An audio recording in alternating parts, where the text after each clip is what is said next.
Straight pant की cutting paper पे देखेंगे। पहले हम ड्राफ्टिंग है ये, पहले हम ड्राफ्टिंग सीखेंगे पेपर पे। सबसे पहले हमें क्या क्या चाहिए होता है एक पैंट की कटिंग के लिए। हमें सबसे पहले चाहिए होता है पैंट की लेंथ।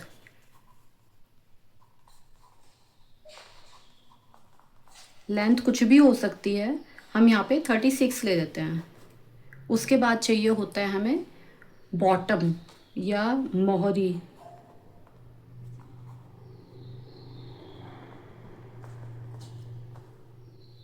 कोई 16 रखवाता है, हम 16 लेके चलते हैं। सबकी अपनी मर्जी होती है, कोई 16 रखवाता है, कोई पेंसिल पैंट बनवाता है तो उसकी कम होती है।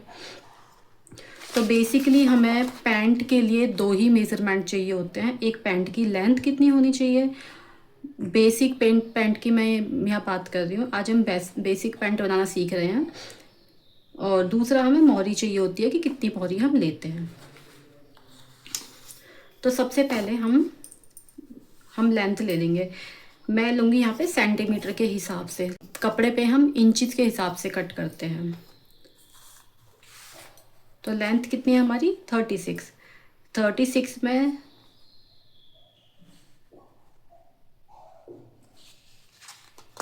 मैं यहाँ पे ले लेती हूँ क्योंकि यहाँ पे आ नहीं पाएगा, तो मैं यहाँ पे आपको बता देती हूँ।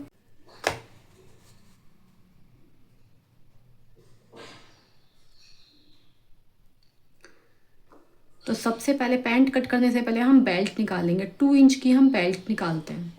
2 इंच प्लस 36 प्लस 2 इंच मोहरी का, यहाँ देखिए 36 प्लस 2 इंच बेल्ट के लिए और प्लस 2 इंच हो गया हमारा नीचे मोहरी फोल्ड करने के लिए। तो हमारा 40 इंच हो गया।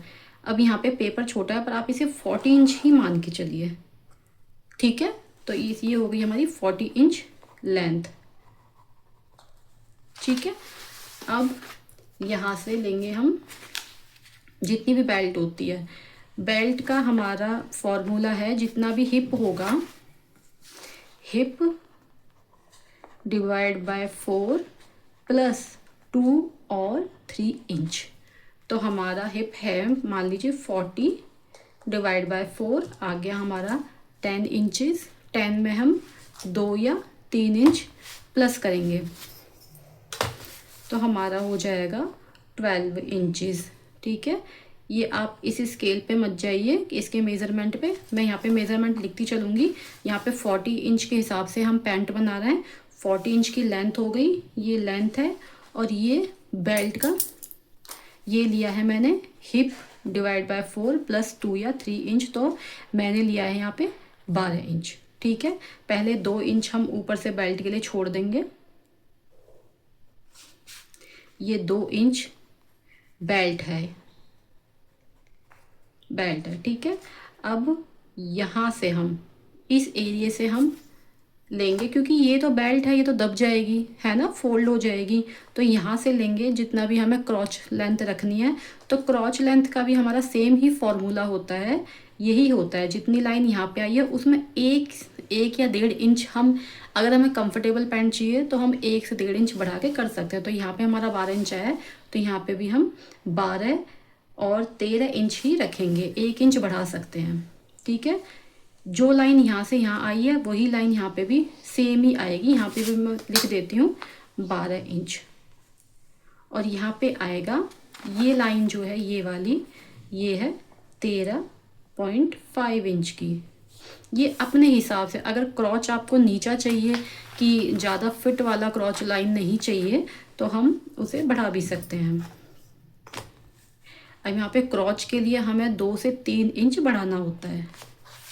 ये है 2 और 3 इंच हम यहाँ से बढ़ा सकते हैं क्रॉच एरिया के लिए, ठीक है। अब यहाँ पे टोटल कितना है, यहाँ पे 12 है और प्लस 3 इंच हो गया, तो हमारे यहाँ पे 15 इंच हो गया। तो 15 का हाफ होगा 7.5।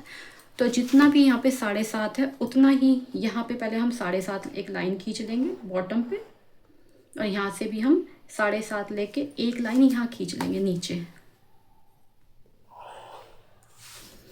इस एरिया का जितना भी हाफ है उतना ही यहाँ पे इसका हाफ आएगा।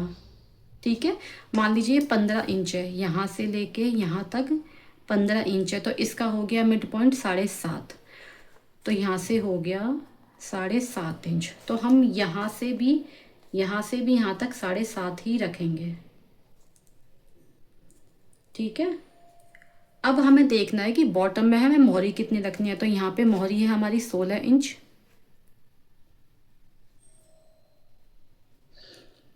तो इधर से नापेंगे हम, इधर 4 इंच इधर और 4 इंच इधर। ठीक है। अब यहाँ से हम ये यहाँ से ऐसे शेप दे देते हैं, ऐसे पैंट की, ऐसे ऐसे ये पैंट की हो जाएगी शेप, और इधर से भी आ जाएगी शेप पैंट की। और यहाँ से हम क्रॉच लाइन की शेप दे देंगे। तो ये हो गया हमारा पैंट का फर्स्ट। तो ये हो गया हमारा पैंट की फ्रंट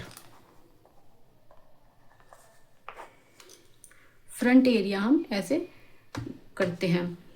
पहले हम टोटल लेंथ लेंगे। टोटल लेंथ में हम 2 इंच मिलाएंगे बेल्ट के लिए, 2 इंच मिलाएंगे नीचे मोहरी को मोड़ने के लिए। जितनी भी लेंथ है आपकी पैंट की उसमें 4 इंच हम प्लस करेंगे। फिर हम यहाँ पे टोटल लेंथ ले लेंगे। उसके बाद हम यहाँ से भी 2 इंच बेल्ट के लिए छोड़ेंगे। ये जो है ये पूरा एरिया बेल्ट का है, यहाँ से हमने 2 इंच बेल्ट छोड़ी हुई है। अब ये फॉर्मूला है, ये है जितना भी आपका हिप होता है उसे करते हैं 4 से डिवाइड, फिर उसमें 2 से 3 इंच प्लस कर देते हैं। जो लाइन यहाँ पे आती है वही लाइन, उतने ही मेज़रमेंट की लाइन यहाँ पे आती है, उसे हम 1 से 1.5 इंच बढ़ा देते हैं क्रॉच लाइन को कंफर्टेबल रखने के लिए। ठीक है। अब जो लाइन यहाँ पे आती है वही सेम, मतलब हमें एक स्क्वायर बॉक्स बनाना होता है एक तरह का, वही लाइन यहाँ पे आएगी। इसे भी हम आगे एक्सटेंड कर देंगे 2 से 3 इंच इस क्रॉच को आगे बढ़ाने के लिए। अब इस पूरी लाइन का हम मिड पॉइंट लेंगे।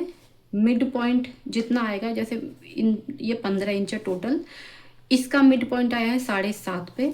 तो यहाँ से हम 7.5 इंच लेके यहाँ कर देंगे, और जितनी भी मोहरी होगी हम उसका हाफ इधर और हाफ इधर कर दें। उसका हम टोटल हाफ ले लेंगे, क्योंकि 8 इधर से हो गया और 8 दूसरी साइड से हो जाएगा, तो हमारे 16 इंच की मोहरी तैयार हो जाएगी। तो ये हमारा फ्रंट है।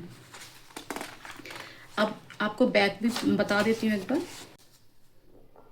ये हमारी टोटल लेंथ, हमने उधर 40 लेंथ ली थी, तो ये हमारी टोटल 40 लेंथ है, 40 इंच। अब यहाँ पे ली थी हमने 12 इंच। एक 12 बाय 12 का एक बॉक्स बना लेंगे हम। यहाँ भी 12, यहाँ भी 12। यहाँ पे हम क्रॉच लाइन के लिए 13, 1 इंच फालतू ले सकते हैं। यहाँ पे हमने 3 इंच बढ़ाया था। फ्रंट के लिए हमने यहाँ पे 2 to 3 इंच बढ़ाया था। यहाँ पे हम 1 इंच 4 इंच बढ़ाएंगे। ठीक है। अब देखिए बैक के लिए, बैक पार्ट में क्या चीज़ आएगी। बैक पार्ट में ये बेल्ट है हमारी, 2 इंच की बेल्ट थी यहाँ पे हमारी। ये देखिए यहाँ पे हमने 2 इंच की बेल्ट रखी थी, वो 2 इंच की बेल्ट हमारी यहाँ पे है। अब जो क्रॉच एरिया है वो पीछे से क्या होता है, बैठते टाइम हमारा खिंच जाता है, नीचे उतर जाता है। तो उस प्रॉब्लम के लिए हम क्या करेंगे, ये हमारा क्रॉच एरिया, यहाँ से हम 2 इंच या 2.5 इंच, 2 से 2.5 इंच, अगर ज़्यादा हैवी साइज़ की पैंट बना रहे हैं तो 2.5 इंच, और नॉर्मल साइज़ की पैंट बना रहे हैं मीडियम साइज़ की तो 2 इंच भी चल जाएगा, है ना। तो इसे हम यहाँ से ऐसे एक्सटेंड कर देंगे, मतलब यहाँ से हमें कपड़ा बढ़ाना है, ऐसे ही हम यहाँ से भी 2 इंच बढ़ाएंगे। तो ये ऐसे जाएगा और क्रॉच लाइन ऐसे शेप आ जाएगी। ठीक है, समझ आया। और बैक पार्ट में जो ये क्रॉच लाइन है, मान लीजिए मैं पहले ड्रॉ कर लेती हूँ। ये हमारी पैंट है। ठीक है। तो यहाँ जो क्रॉच एरिया है वहीं हम बढ़ाएंगे पूरा। ऊपर की तरफ हमने 2.5 इंच बढ़ाया, यहाँ से बाहर की तरफ हमने 2 इंच निकाला इधर हमने 2 इंच एक्स्ट्रा लिया। अब यहाँ से भी मार्जिन के लिए हम 1 इंच एक्स्ट्रा लेंगे।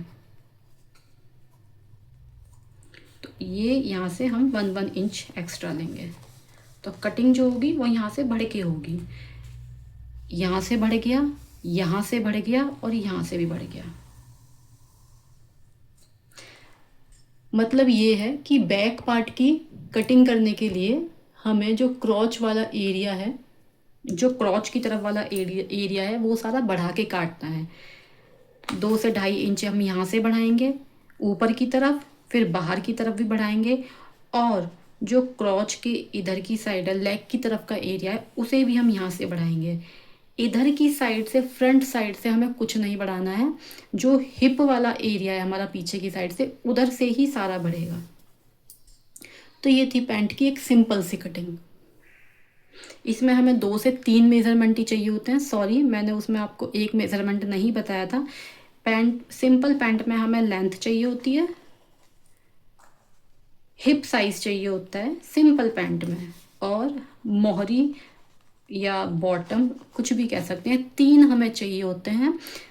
सिंपल पैंट कट करना और बनाना बहुत इजी है, आधे घंटे में ये कट होके बन भी जाती है और बहुत सिंपल और इजी है। पेंसिल पैंट इनसे अलग होती है और ये रेगुलर पैंट होती है जो हम नॉर्मल सूट्स के नीचे पहनते हैं।